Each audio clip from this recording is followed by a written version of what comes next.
Thank you, Mr. Chair. And, kind of leading off on my last line of questioning with the minister in the last round, he said that in regards to the Biovitz decision requiring judicial authorizations for IP addresses, that it was an unfair allegory for me to make, that it was kind of like asking for a search warrant to look in the phone book.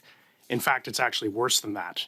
Because imagine a phone book where there was phone numbers listed, but there were no names listed.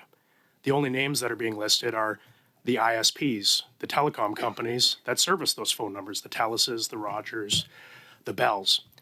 So police are being told now that they can't even look into that phone book of those IP addresses. They can't even know who the service providers are unless they have a warrant. And the effect of this, according to frontline RCMP officers who are working in the integrated child exploitation units across this country in the past month since this decision has come in, is that telecommunications companies, in compliance with the Supreme Court of Canada decision, are now denying this critical information that police are using to track down and prosecute child sex offenders, child predators.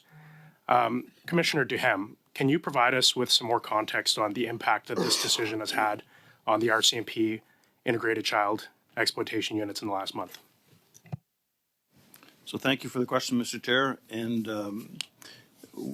we were a little bit surprised with the decision that came by. And at this point in time, a decision was rendered 3 weeks ago. I've asked throughout the country to monitor any impacts on our operations. And I don't have the numbers just yet because it's relatively fresh. We'd be more than happy to come back to the committee.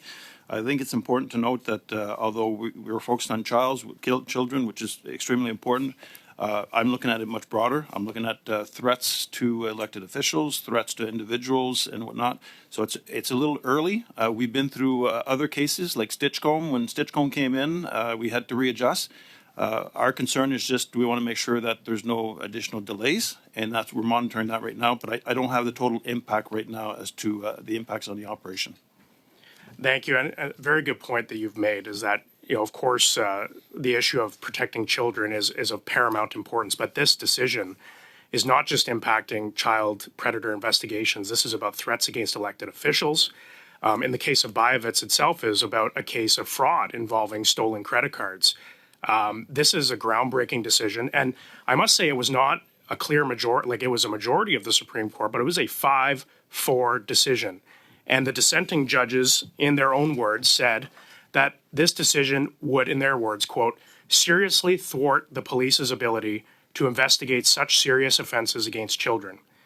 They also said later down that it would exacerbate the existing challenges faced by the criminal justice system. Commissioner Duhem, we know that our police are overwhelmed with the tasks that we have given them. They're overwhelmed by the paperwork requirements that are required for them. Can you tell us what the impact is of having to get search warrants every time they get an IP address, say, from the FBI? Because we know that it's our international allies who are providing us with this information. There was a case in my own area, in the greater Edmonton area, where a mother was allegedly putting up videos of their own child.